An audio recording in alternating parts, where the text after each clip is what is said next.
Good evening dear friends. हम लोगों ने जैसे कि टेंसेस कंटिन्यू करे हुए थे और लास्ट वीडियो में मैंने फ्यूचर परफेक्ट तक रूल मेंशन किया था।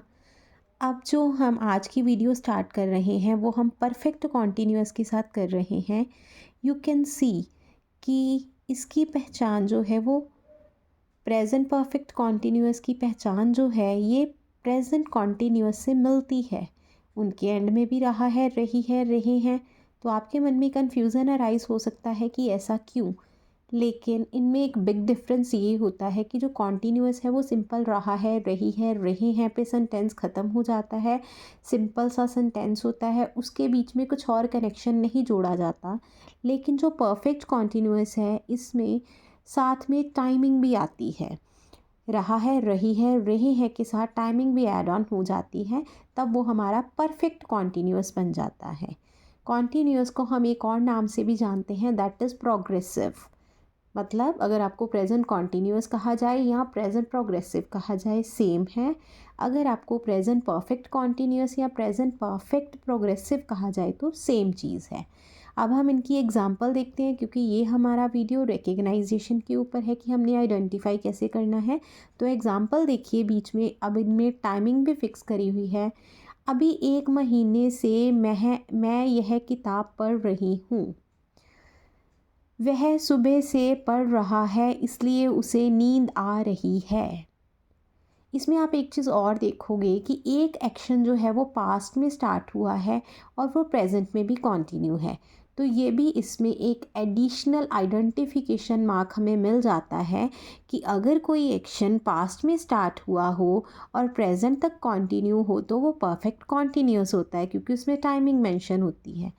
नेक्स्ट वन इज कुछ दिनों से उसकी तबीयत ठीक नहीं हो रही है या लग रही है। तो ये भी हमारा प्रेजेंट परफेक्ट कॉन्टीन्यूअस की कैटेगरी में ही काउंट किया जाता है। इनको अगर हमने समझना है तो ये बेसिक डिफरेंस जो मैंने 1 2 3 आपको बताए हैं, इनको आप अपने माइंड में हमेशा के लिए फ़िक्स कर लीजिए, तभी आपको इन सारी चीज़ों की क्लैरिटी बहुत अच्छे से हो जाएगी। Next one is past perfect continuous. इसकी जो पहचान है वो भी पास्ट कॉन्टीन्यूअस की तरह सेम है, रहा था, रही थी, रहे थे। लेकिन अगर हम पास्ट परफेक्ट कॉन्टीन्यूअस करेंगे, पहचान तो सेंटेंस के एंड में सेम रहेगी, लेकिन बीच में आपको टाइमिंग भी नज़र आएगी। जैसे कि रहा था, रही थी, रहे थे के साथ टाइमिंग भी ऐड ऑन होगी, तब बनेगा वो परफेक्ट कॉन्टीन्यूअस। एग्जाम्पल, राधा कल से अपना पाठ याद कर रही थी। मेरा भाई संध्या, संध्या नाम भी हो सकता है लेकिन यहाँ पे संध्या का मतलब है इवनिंग। मेरा भाई संध्या से खेल रहा था। वह 3 दिन से घर नहीं जा रहे थे। ये हमारी बड़ी सिंपल सी पास्ट परफेक्ट कॉन्टीन्यूअस की पहचान है। और टेंसेस की last type, that is future perfect continuous. इसकी पहचान फ्यूचर कॉन्टीन्यूअस से मिलती है, क्योंकि सेंटेंस के एंड में सेम ही होता है, रहा होगा, रही होगी, रहे होंगे।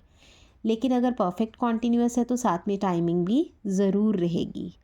Now we make it clear with the help of examples. वह 1 घंटे से आपका इंतज़ार कर रहा होगा। हम 2 महीने से संगीत सीख रहे होंगे। मैं 4 घंटे से हिंदी पढ़ा रही होंगी। तो आपने देखा है बीच में टाइमिंग है और पीछे रहा होगा, रहे होंगे या रही होगी। तो इसी के साथ आपकी जो टेंसेस की रिकग्नाइजेशन है वो बिल्कुल ख़त्म हो जाती है। कल की वीडियो में हम इनके रूल्स करेंगे इन डिटेल, ताकि आपको किसी भी तरह की कोई भी कन्फ्यूज़न मन में ना रह जाए। Thank you so much.